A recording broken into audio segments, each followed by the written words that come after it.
আসসালামু আলাইকুম রহমতুল্লাহি ওয়া বারাকাতুহু।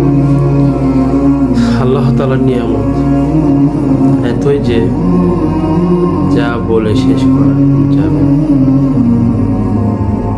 আল্লাহ তাআলার নিয়ামতের শুকরিয়া আমরা সারাটি জীবন জিন্দেগি ইবাদতে মশগুল থাকলেই আল্লাহ তাআলার শুকরিয়া আদায় করে শেষ করা যাবে না। যে আল্লাহ তাআলা রহমান রহিম, দয়ালু, ক্ষমাশীল।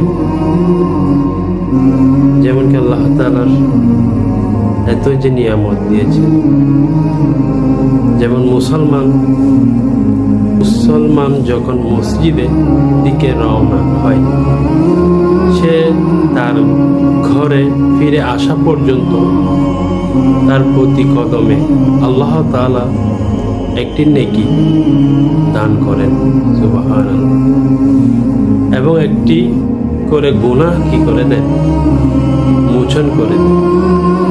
আল্লাহ তাআলা যেহেতু রহমান রহিম, সেটা আপনি যদি সঠিকভাবে চলাফেরা করতে পারেন, তাহলে আপনার সওয়াবের সাথে সাথে আপনার গুনাহ মোচন করে দিবেন আল্লাহ তাআলা। তাই বেশি বেশি আল্লাহ তাআলার কাছে ক্ষমা চান। আল্লাহ তাআলা সবাইকে আমিন।